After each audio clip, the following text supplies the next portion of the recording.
അപ്പോൾ ഇന്നത്തെ യാത്ര തേക്കടിയിലുള്ള കാർമേലിയ ഹാവൻ റിസോർട്ടിലോട്ടാണ്. അപ്പം ഞങ്ങൾ അടൂരിൽ നിന്നാണ് ഒരു വൈകുന്നേരമാണ് ഞങ്ങൾ പുറപ്പെട്ടത്. ഒരു 4 മണിയൊക്കെ കഴിഞ്ഞു, 4:30 കഴിഞ്ഞപ്പോഴാണ് ഞങ്ങൾ ഇറങ്ങി.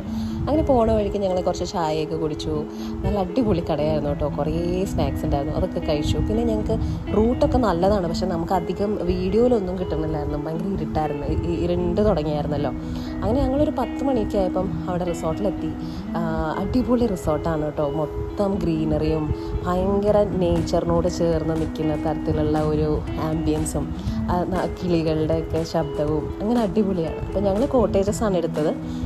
എൻ്റെ ബ്രദറും ഉണ്ടായിരുന്നു, ഞങ്ങളും ഉണ്ടായിരുന്നു. അപ്പോൾ നമ്മൾ 2 കോട്ടേജ് അഡ്ജസൻ്റായിട്ട് 2 കോട്ടേജാണ് എടുത്തത്. അപ്പോൾ നമുക്ക് ഫ്രണ്ടിൽ തന്നെ വലിയ മരങ്ങളും ഈ കാർഡമം പ്ലാന്റേഷനും ഒക്കെയാണ് ഇവിടെ കാണാൻ പറ്റുന്നത്. അപ്പോൾ എന്തായാലും നമ്മുടെ റൂമിലേക്ക് പോകാം. ഏലപ്പാറ എന്നാണ് നമ്മളെടുത്ത കോട്ടേജിൻ്റെ പേര്. അങ്ങനെ നമ്മൾ അടിപൊളി റൂമാണ്. അപ്പം എൻ്റെ മോന് 10 വയസ്സായതുകൊണ്ടാണ് നമുക്ക് ഒരു എക്സ്ട്രാ ബെഡ് വെച്ചിരിക്കുന്നത്. അതിൻ്റെ ആവശ്യമില്ല, ഓൾറെഡി മറ്റേ മാട്രസ് ഭയങ്കര വലുതാണ്. പിന്നെ എല്ലാം ഒരു ട്രഡീഷണൽ ലുക്കാണ് കൊടുത്തിരിക്കുന്നത്, എല്ലാ ഫേർണിച്ചറും ഒക്കെ ഒരു ട്രഡീഷണൽ ലുക്കാണ്. പിന്നെ ഏതാണ്ട് ഈ ലൈറ്റ് 2 സൈഡിൽ ഇവർ വെച്ചിരിക്കുന്ന ഈ ടേബിൾ ലാമ്പ് അടിപൊളിയാണ് കേട്ടോ. ഇത് പണ്ടത്തെ ഒരു കോൺസെപ്റ്റ്, പണ്ടത്തെ ടിഫിൻ പൂക്കൊക്കെ പോലെ അതിന് ലൈറ്റ് വെച്ചിട്ട് നല്ല ഭംഗിയുണ്ട് കേട്ടോ. പിന്നെ എല്ലാം അങ്ങനെ തന്നെ, എല്ലാം ഒരു ട്രഡീഷണൽ ലുക്കാണ് ഇവിടെ കൊടുത്തിരിക്കുന്നത്. പിന്നെ ഈ എന്താ പറയുക, ടേബിളൊക്കെ ആണെങ്കിലും നല്ല രസമാണ്.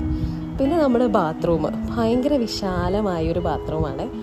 ഇപ്പം നിങ്ങൾക്ക് കാണുമ്പോൾ തന്നെ അറിയാം, ഭയങ്കര സ്പേഷ്യസ് ആയിട്ട് ഡ്രൈ ഏരിയയും വെറ്റ് ഏരിയയും ഒക്കെ സെപ്പറേറ്റ് ചെയ്ത് അടിപൊളിയായിട്ടൊരു സംഭവം. അപ്പോൾ ഇതിനകത്ത് ഞാൻ ഇതുവരെ കണ്ടിട്ടില്ലാത്ത ഒരു ഇതാണ് കേട്ടോ. നമ്മളിങ്ങനെ ഈ ഡോറ് തുറന്ന് വെളിയിലോട്ട് വരുമ്പം ഇവിടെ ഒരു ഓപ്പൺ സ്പേസ് പോലെ, മേളിൽ നിന്ന് ചെറിയൊരു സൺലൈറ്റൊക്കെ വരുന്ന പോലെ.